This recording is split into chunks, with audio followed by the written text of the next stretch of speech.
My next guest not only made his pro debut last year, he went 4-0 with 3 finishes. And this time through, he's coming for an interim title, which we could probably just call the regular title at this point. He's the Black Clover, Morquez for us. How's it going today, Morquez? It's going great. Thank you for having me. Definitely. I mean, I think we tried about 3 times in the past, and always my schedule jacked up. I think one time you got sick, I got sick as soon as you got better. But we're finally here, and but yeah, last year very eventful.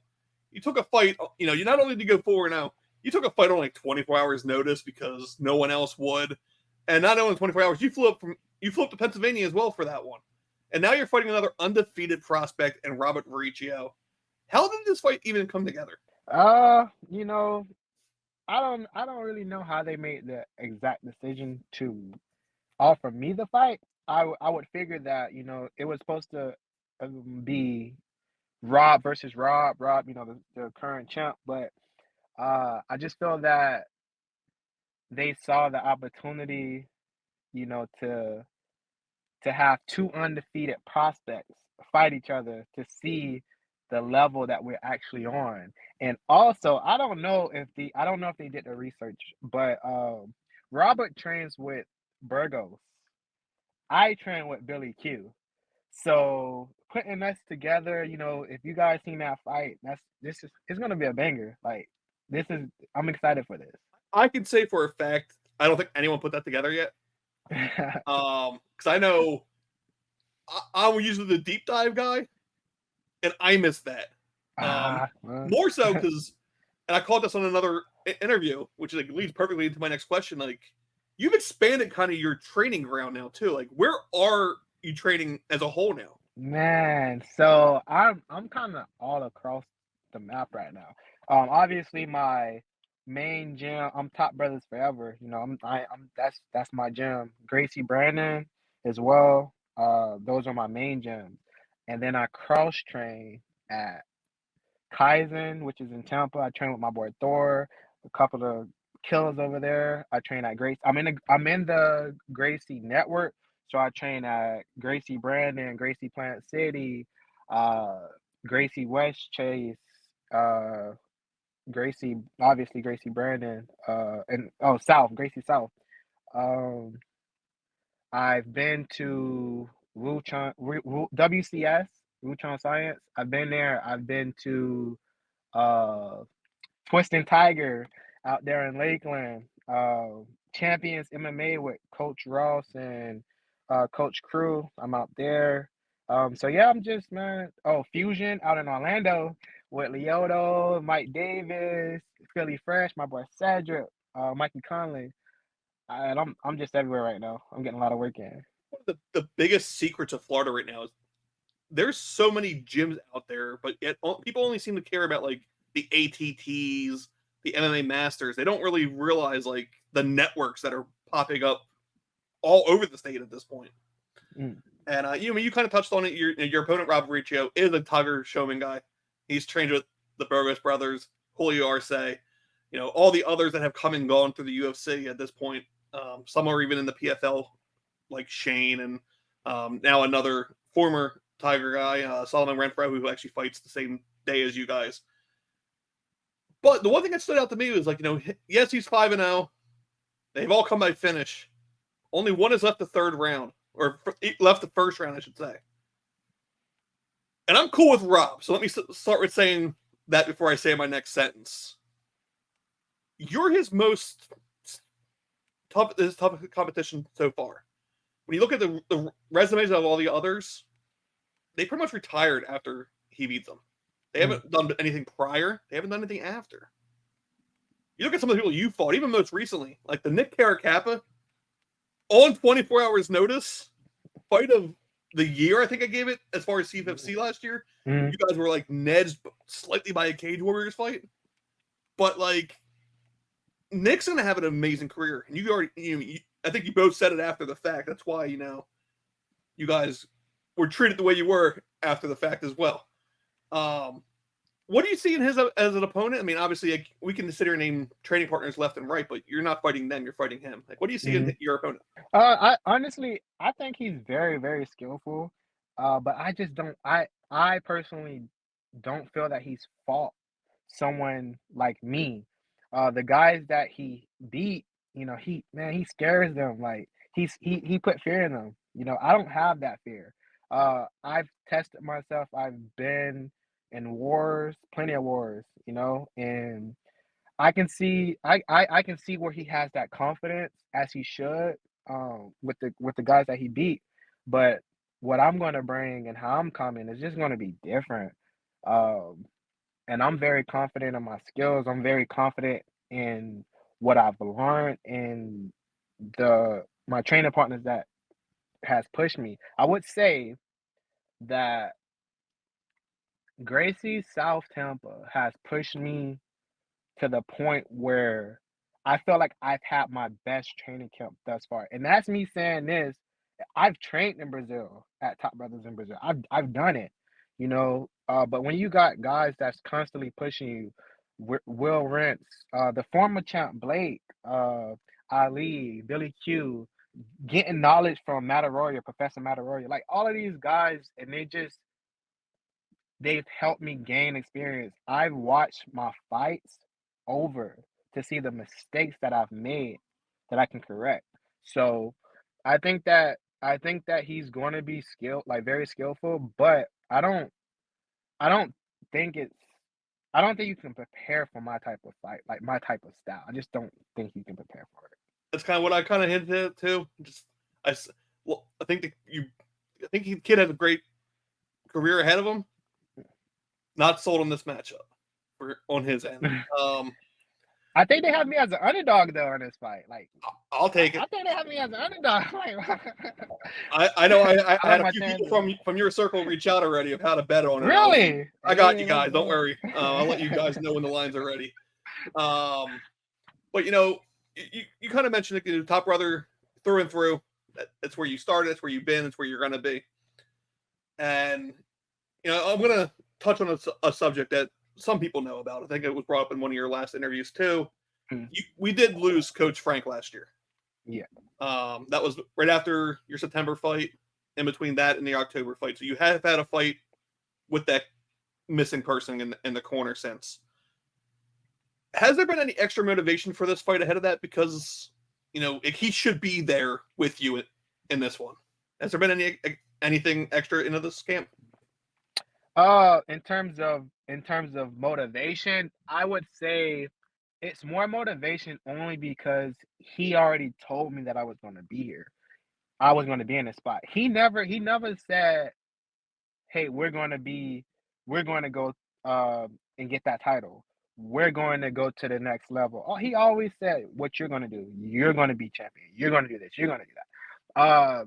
And this is why it kind of sucks a little bit when you train with so many people and you're starting to get a little bit known. So I train with a lot of guys. So sometimes I have to be I'm neutral. So sometimes I have guys fight each other that I know. So I just had two of my teammates from Top Brothers fight two guys from Gracie South Tampa on the Tampa card for CFFC.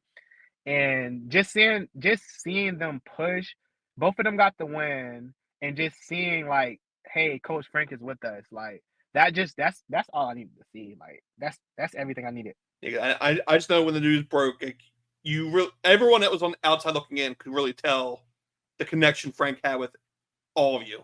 Yeah.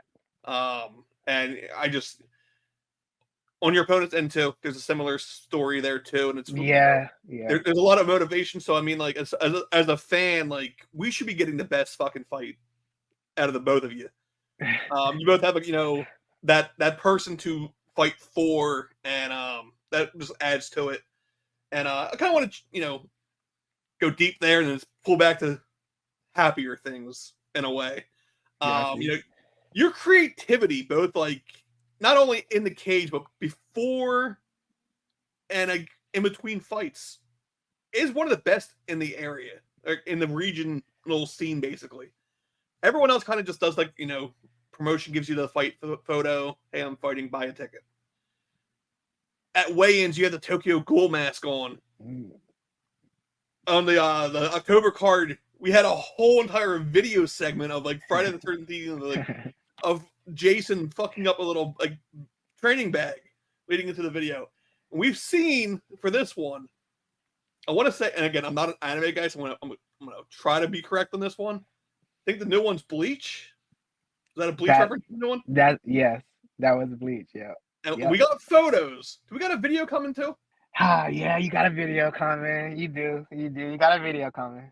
So it'll be out soon. that might drop before, during when this goes live. If so, I'm gonna link. I'll update and link below because like these videos are just showing like skills no longer get you signed. If you need more than just that now. You need the mic skills. You need promotions aren't promotions anymore.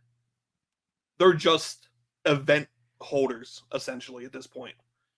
Promotions all kind of on the fighter at this point to kind of stand out. Mm-hmm. And you have the masks during weigh-ins, you get the videos prior. You have the hair. I can't pull it off.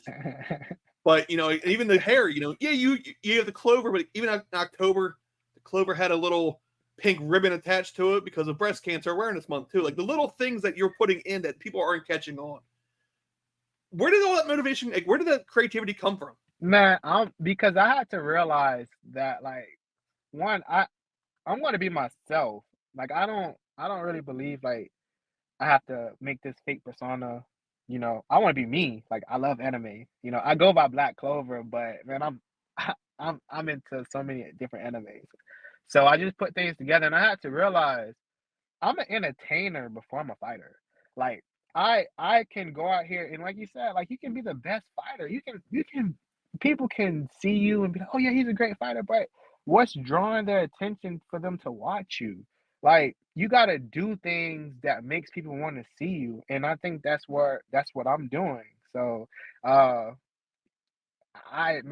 grew up on watching WWE, so I see this. I have visions, man.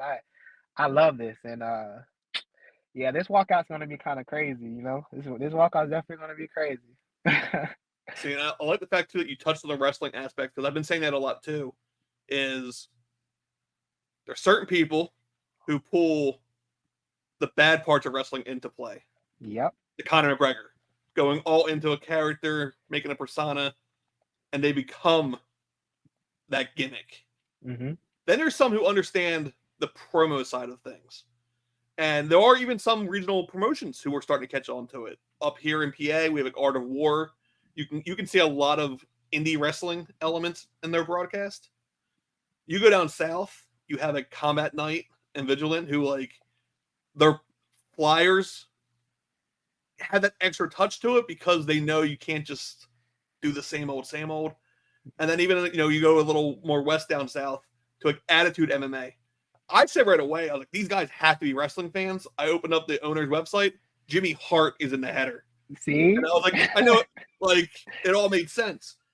And you even look at some of the fighters who have caught on. They might be average fighters. But if they can flip that switch for a nice promo or a nice mic talk, they just go up. Mm-hmm. I mean, I think everyone can agree. There's a lot of fighters in UFC who are not UFC caliber, but they had the gift of gab. Exactly. And that all makes sense. I mean, and the shitty part is you get signed to the UFC and you lose half of the fun. Mm-hmm. You don't have the fun walkouts anymore unless you're like Israel Adesanya or MVP, who you probably will never get another fun walkout again because the first one went a little too long. Yeah. Outside of that, I'm going to pass the mic to you. I know you have a bunch of sponsors ahead of this one. Why don't you have the time to kind of shout them out, and we'll wrap it up afterwards. Mike's all yours. Yeah. Shout out first of all, I want to say shout out to my gyms and everyone that's been, supporting me and helping me out. So shout out to Top Brothers. Shout out to Team 4 Boxing, my boxing gym. Shout out to Twist and Tiger.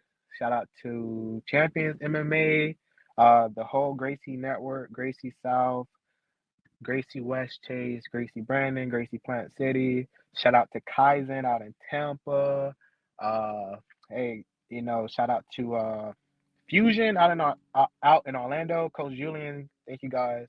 And then obviously my sponsors, K4 Studios, KLD Kitchen, Rain and Berries, Big Brook Visuals, Felicia Bakeries. I just want to say thank you guys and thank you for continuing to support me. Oh, and also Team Reaper. Team Reaper. I'm a part of Team Reaper now. Thank you so much, man. I appreciate you. Thank you. Awesome. I'll link a few of those below, especially when you have like the little connections. I think Team Reaper, you have a few shirts on them. Yeah. You have like a shirt or two on Millions as well. Mm-hmm. I'll link everything below.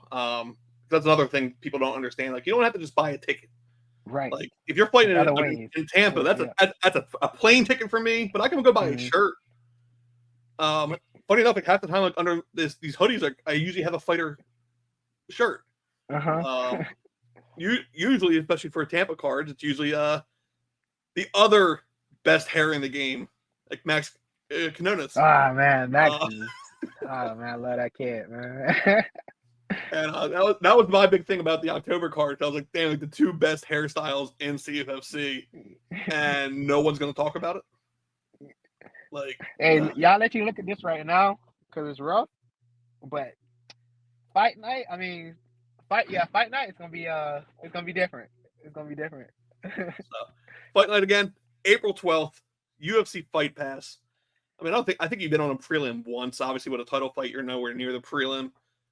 You are now, I think, the third or the second co-main.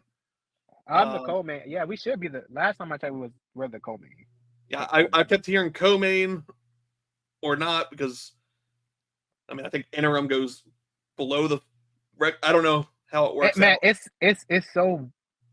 I don't know, man. I'm still trying to figure it out myself because I was like, what I last saw, co-main event, and also I saw me coming out of the red corner. I hope that stays like that.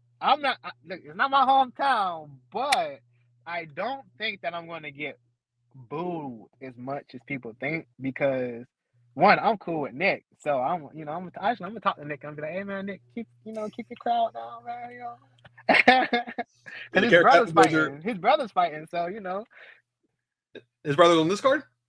The main event, right? No. Okay, that kind of brother. Yes. Yeah. I do the same thing. I call like, man, I got so many. Like I said, I got so many brothers. Like that's what it is. Gym brothers. I said all the Caracappa boys are fun to watch, and I had a feeling I did not miss a Caracappa on this card. But no, April 12th, UFC Fight Pass. It's one of the main events. Let's call it that way. They're all title fights. They're all main events. You're all getting a share of it. One guy might be selling a lot more tickets than everyone else, but it's not a card without all the title fights. So best skill on there, and we'll loop back ahead of the next one. Thanks for your time. All right, thank you.